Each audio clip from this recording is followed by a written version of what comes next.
Tatu, siku ya tarehe 30 mwezi Julai mwaka 2026, sote tumemsikia Samia Suluhu Hassan, mwenyekiti wa CCM, katika hotuba yake aliyotoa alipokuwa akizungumza na viongozi wa vyama vya siasa Ikulu jijini Dar es Salaam.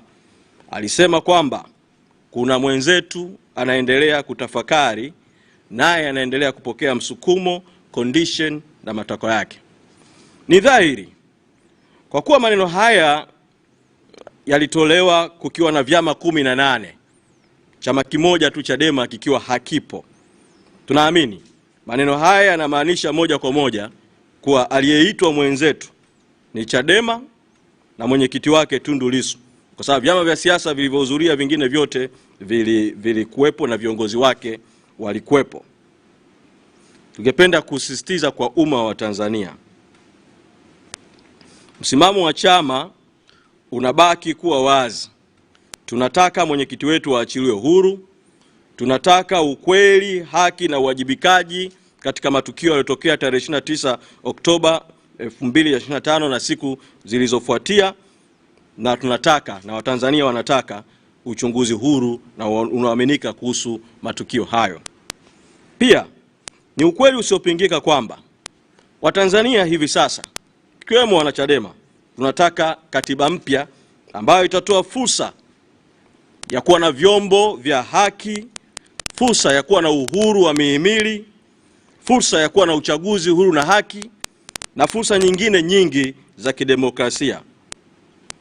Hayo ni mambo ambayo sisi tunayasimamia na mengine ambayo tumeyatamka kwa nyakati mbalimbali kupitia maazimio ya kamati kuu ya chama mwezi Disemba 2025, mwezi Aprili na Mei 2026, mwezi Julai 2026.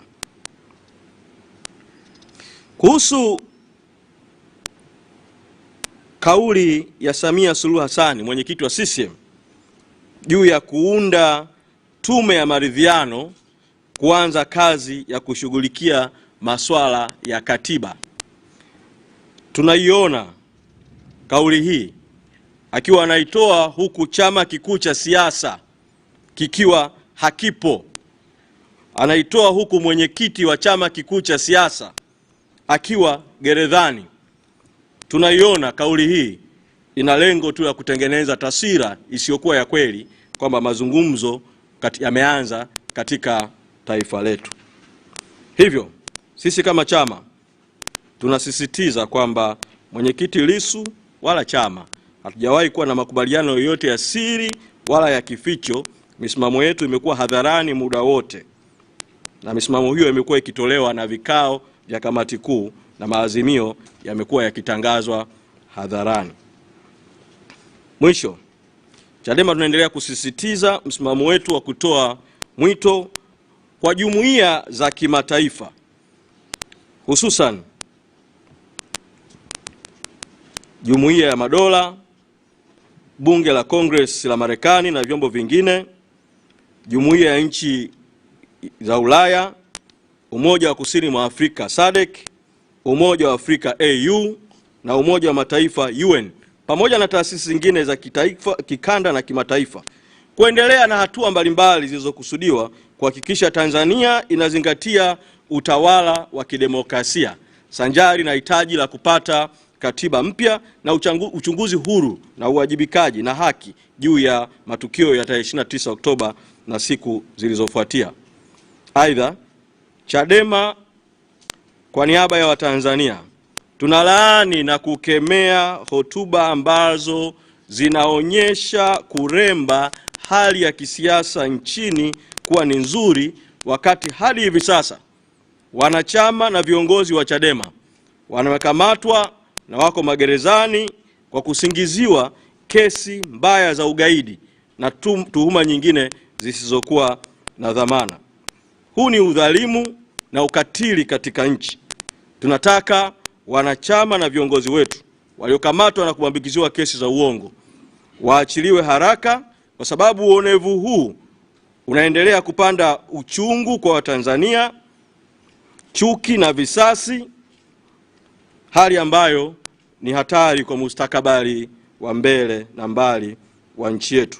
Tunaamini kesi hizi zinastahili kufutwa kwa sababu ni kesi za uonevu. Tunarejea tena kutahadharisha kwamba na kusisitiza msimamo wetu kwamba mashambulizi yanayoendelea kutoka kwa watawala haramu na batili na vyombo vyao na mamluki wao dhidi ya Chadema na viongozi wake hayataturudisha nyuma katika safari ya kutafuta haki kwa ujasiri na umoja, kwa nguvu ya umma na nguvu ya Mungu mpaka ushindi upatikane. Wanahabari, karibuni. Baada ya utangulizi huo na tamko hilo la awali na hotuba hiyo ya awali, sasa nimkaribishe mkurugenzi wa mawasiliano kupokea maswali ambayo tutayajibu yote kwa pamoja.